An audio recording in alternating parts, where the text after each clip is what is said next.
Hello दोस्तों, प्रभु यीशु के प्यारे भाइयों और बहनों, आप सबको दिल से सुप्रभात। मैं प्रार्थना करता हूं कि ये सुबह आपके जीवन में शांति, आशा और नई ताकत लेकर आए। आज की ये सुबह बहुत खास है, क्योंकि ये वो दिन है जिसे प्रभु ने बनाया है। कल चाहे जैसा भी रहा हो, शायद कल आपके जीवन में थकान थी, निराशा थी या कोई चिंता थी, लेकिन आज एक नया दिन है। बाइबल हमें याद दिलाती है कि प्रभु की करुणा हर सुबह नई होती है। इसका मतलब है कि आज प्रभु हमें एक और मौका दे रहे हैं, फिर से मुस्कुराने का, फिर से विश्वास करने का और फिर से उनके साथ चलने का। तो आइए कुछ पल के लिए रुकें, अपने दिल के दरवाजे खोलें और प्रभु को इस नए दिन में हमारे जीवन में प्रवेश करने दें। अगर आप जहां हैं वहां संभव हो तो कुछ पल के लिए अपनी आंखें बंद करें, गहरी सांस लें और अपने मन की सारी चिंताओं को धीरे धीरे छोड़ दें। अपने आसपास की आवाज़ों को भूल जाएं और बस प्रभु की उपस्थिति को महसूस करें। वो यहाँ हैं, हमारे बीच में हैं। वो हमें देख रहे हैं, सुन रहे हैं और हमें अपने प्रेम से घेर रहे हैं। आइए विनम्रता से उनके सामने झुक जाएं और अपने दिल से उनकी आराधना करें। प्रभु यीशु, हम आज सुबह आपके सामने धन्यवाद का दिल लेकर आते हैं। धन्यवाद कि आपने हमें जीवन दिया। धन्यवाद कि हमारी आंखें आज फिर खुलीं। धन्यवाद कि हमारे सीने में सांसें चल रही हैं। कितने लोग ऐसे हैं जो आज ये सुबह नहीं देख पाए, लेकिन प्रभु आपने हमें ये नया दिन देखने का अवसर दिया। आपने हमें एक और दिन दिया है, अपने प्यार को जीने का, अपने परिवार के साथ रहने का और अपने काम को पूरी ईमानदारी से करने का। प्रभु, आपकी भलाई हमारे जीवन में हर रोज बरसती है। कभी कभी हम उसे पहचान नहीं पाते, लेकिन जब हम पीछे मुड़कर देखते हैं तो समझते हैं कि हर कदम पर आप हमारे साथ थे।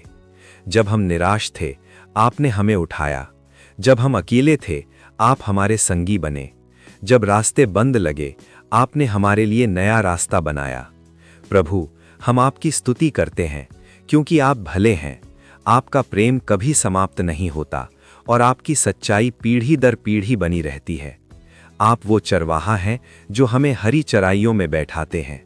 आप वो जल हैं जो हमारी आत्मा की प्यास को बुझा देते हैं, और आप वो प्रकाश हैं जो अंधकार में हमारा मार्ग दिखाते हैं। आज इस सुबह हम अपने दिल की गहराइयों से कहते हैं, प्रभु, आप महान हैं। हम आपको महिमा देते हैं और आपके नाम को सलाम करते हैं। प्रिय प्रभु, आज का ये पूरा दिन हम आपके हाथों में सौंपते हैं। अक्सर हम अपनी योजनाएं खुद बनाते हैं और फिर परेशान हो जाते हैं जब सब कुछ हमारी इच्छा के अनुसार नहीं होता। लेकिन आज हम अपने दिल से कहते हैं, प्रभु, तेरी मर्जी पूरी हो, मेरी नहीं। जहां मैं आज जाऊं, वहां आप मेरे कदमों को सही रास्ते पर ले चलिए और मेरे निर्णयों में अपनी बुद्धि दीजिए। मेरी जुबान पर ऐसा नियंत्रण रखिए कि मैं किसी का दिल न दुखाऊं, बल्कि मेरी बातें दूसरों के लिए प्रोत्साहन और आशा बने। मेरे हाथों को अपने काम के लिए इस्तेमाल कीजिए और मेरे दिमाग को साफ और शांत रखिए, ताकि मैं सही फैसले ले सकूं। प्रभु, मैं अपने परिवार के हर एक सदस्य को आपके हाथों में सौंपता हूं। हमारे घर को शांति का स्थान बनाए रखिए। हमारे बच्चों की रक्षा कीजिए और उन्हें अच्छी संगति और सही मार्ग दीजिए। हमारे माता पिता को स्वस्थ और खुश रखिए और हमारे जीवन साथी को धैर्य, प्रेम और समझ दीजिए। प्रभु, हमारे घर के हर कोने में आपका प्रकाश बना रहे और हमारे घर की दहलीज पर कोई विपत्ति न आने पाए।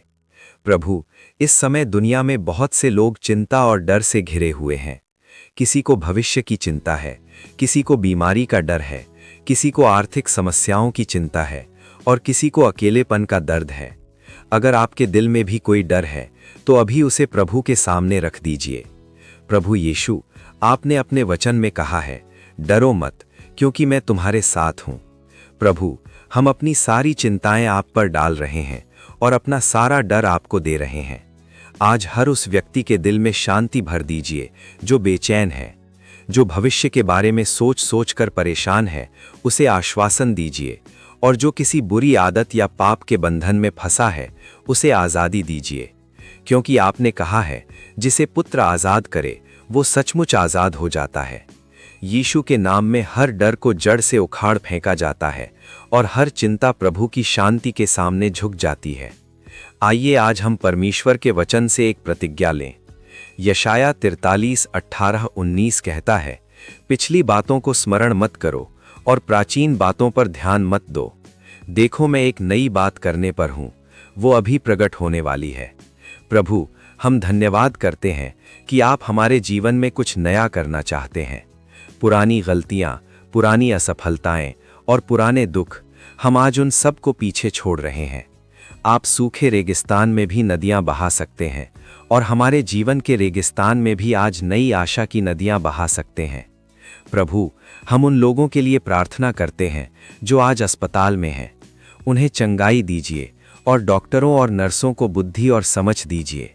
हम उन बच्चों के लिए प्रार्थना करते हैं जो अनाथ हैं और उन बुजुर्गों के लिए जो अकेले हैं। प्रभु, आप उनके पिता भी हैं और उनकी माँ भी। हम अपने देश और उसके नेताओं के लिए भी प्रार्थना करते हैं। उन्हें ईमानदार और न्यायपूर्ण बुद्धि दीजिए और देश में शांति, एकता और प्रेम बनाए रखिए। प्यारों, जैसे जैसे ये प्रार्थना समाप्त हो रही है, याद रखिए कि प्रभु आपके साथ हैं। वो ना सोते हैं और ना ऊँघते हैं, बल्कि हर पल आपकी रक्षा कर रहे हैं। मैं प्रार्थना करता हूँ कि प्रभु का हाथ आज पूरे दिन आपके सिर पर बना रहे। प्रभु की शांति आपके हृदय और आपके विचारों की रक्षा करे। प्रभु अपने स्वर्गदूतों को आज आपके चारों ओर डेरा करने की आज्ञा दे। आपका हर कदम सफल हो, हर काम में बरकत हो और हर रिश्ते में प्रेम और मिठास बनी रहे। प्रभु यीशु के पवित्र और महान नाम में हम ये प्रार्थना करते हैं। आमीन। मेरे दोस्तों, आपका दिन मंगलमय हो। कल फिर मिलेंगे एक नई प्रार्थना और नई आशा के साथ। इस वीडियो को लाइक करें, शेयर करें और चैनल को सब्सक्राइब करें। बेल आइकन दबाना ना भूलें ताकि हर नई प्रार्थना सबसे पहले आप तक पहुंचे। प्रभु आपका भला करे।